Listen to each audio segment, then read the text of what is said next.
aksi relawan ambulans yang ditertibkan petugas di Medan, Sumatera Utara menuai komentar warganet. Banyak yang mempertanyakan kapasitas relawan dalam melakukan pengawalan di jalan raya.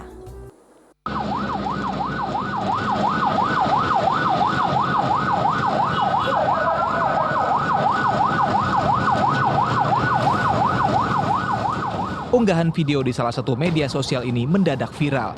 Pasalnya, relawan yang tengah mengarahkan mobil ambulans menuju rumah sakit langsung ditertibkan petugas. Tindakan polisi ini menuai berbagai komentar dari warganet. Insiden yang terjadi di Jalan Merak Jingga itu membuat komunitas relawan pengawal ambulans Indonesia RPAI Cabang Medan kecewa. Kita memikirkan keselamatan daripada pasien gitu. Jadi kalau untuk mengenai yang viral kemarin itu kita sangat menyesal gitu. Kenapa kita seperti arogan padahal niat kita baik. Namun tidak sedikit juga warga yang mempertanyakan kapasitas relawan dalam pengawalan ambulans. Karena sesuai peraturan yang berlaku, tugas pengawalan hanya boleh diperuntukkan bagi polisi militer dan Polantas. Ada di Undang-Undang Nomor 22 2009 tentang lalu lintas dan angkutan jalan, yang berhak adalah polisi lalu lintas, polisi ataupun TNI yang mengawal kendaraan-kendaraan militer.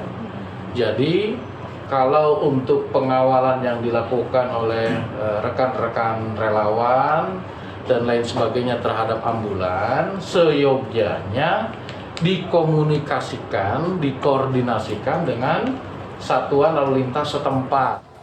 Pengawalan sebaiknya memang harus dilakukan oleh pihak yang berwenang, namun jika mendesak dan darurat, dapat berkoordinasi dengan polisi setempat agar perjalanan jadi lebih aman dan tidak membahayakan pengguna jalan. Tuti Alwieh Lubis melaporkan dari Medan, Sumatera Utara. Ini kita apresiasi ya niat baik dari para relawan yang mau membantu mengantarkan ambulans sampai ke rumah sakit. Nah Pak Ustadz, dalam kasus ini mungkin salah satu poinnya adalah niat baik belum cukup tanpa tindakan yang benar.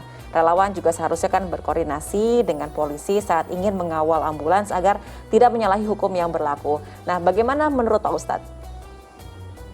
Ya, tujuan yang mulia ataupun niatan yang mulia harus disertai dengan cara yang mulia pula. Al-umur bimaqasidiha. Kita ingin menolong, kita ingin membantu mereka agar pasien sampai di tujuan dengan selamat. Namun tujuan yang mulia tersebut, niatan yang mulia harus dengan cara yang mulia. Nabi mengingatkan tentang masalah jalan. Aqtut thariq haqqahu. Berikanlah masing-masing pengguna jalan itu haknya. Bahwa ini jalan raya. Semuanya berhak untuk menggunakan sesuai dengan ketentuan yang berlaku. Jika kita ingin membantu, maka kita bisa berkoordinasi. Koordinasi atau bekerja sama itu kan dianjurkan sekali oleh Al-Quran. Wa ta'awanu 'alal birri wat taqwa. Tolong menolonglah. Kalau kita punya niatan baik, kata Allah, tolong menolong.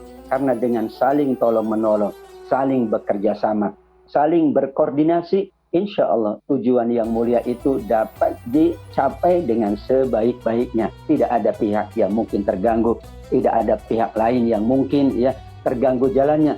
Karena bagaimanapun ketentuan dan peraturan yang berlaku itu dalam rangka memastikan kemaslahatan, dalam rangka memastikan semuanya mendapatkan hak jalan dengan sebaik-baiknya. Dalam pandangan agama, al-umur bimaqasidiha. Tujuan yang mulia, niatan yang mulia harus juga kita mematuhi tata cara, etika, adab yang dijalankan agar niatan yang mulia, tujuan yang mulia itu jika disertai dengan cara yang mulia, etika, adab, koordinasi, ta'awun, maka jadilah kemuliaan bertambah kemuliaan. Jangan sampai tujuan yang mulia itu dikotori dengan perilaku yang tidak terpuji. Untuk itu, berkoordinasi, bekerja sama dengan pihak-pihak yang berwenang adalah cara kita untuk memastikan kemaslahatan, untuk memastikan kebaikan semua yang memiliki hak atas jalan tersebut, insya Allah. Insya Allah. Nah Pak Ustadz, berbicara soal niat, Allah mencatat satu kebaikan saat kita mau berbuat baik, tapi tidak mencatat keburukan saat kita mau berbuat tidak baik sampai itu terjadi perbuatan begitu. Nah bagaimana hal ini bisa dijelaskan lebih detail Pak Ustadz? Ya, ini hadis dari Imam Bukhari dan Imam Muslim. Bahasa hadisnya man hamma. Inilah yang jadi catatan. Hamma itu artinya tekad, artinya etika yang baik. Berarti ia sudah menyiapkan sarana prasarananya, bukan sekedar mengatakan tanpa ada persiapan. Karena ia sudah menyiapkan sebabnya, sarana prasarananya, misalnya dia mau puasa, kan berarti disiapkan untuk sahurnya, disiapkan waktunya, disetel wekernya agar kemudian bangun sesuai dengan waktu sahur. Ketika ia kemudian besok hari ada uzur, apakah sakit dan sebagainya, tetap dicatat pahala yang sempurna di sisi Allah. Manakala ia punya azam keburukan, kenapa orang yang berniat keburukan lantas tidak jadi melakukan keburukan, maka dapat pahala pula di sisi Allah. Karena ia menarik diri untuk tidak melakukan, menarik diri dari tidak melakukan apa yang diniatkan, itu adalah kemuliaan bagi Allah Subhanahu wa taala, mulia di sisi Allah, maka Allah kasih pahala. Demikian juga apabila ia tidak merencanakan, tidak mencari sebab-sebab agar terlaksananya perbuatan buruk, berarti ia sesungguhnya tidak betul-betul sungguh-sungguh ingin melakukan perbuatan buruk, dicatat pahala di sisi Allah Subhanahu wa taala. Para ulama hadis mengatakan, inilah kemaha pemurah Allah. Jika kita berniat kebaikan, Allah sudah catat.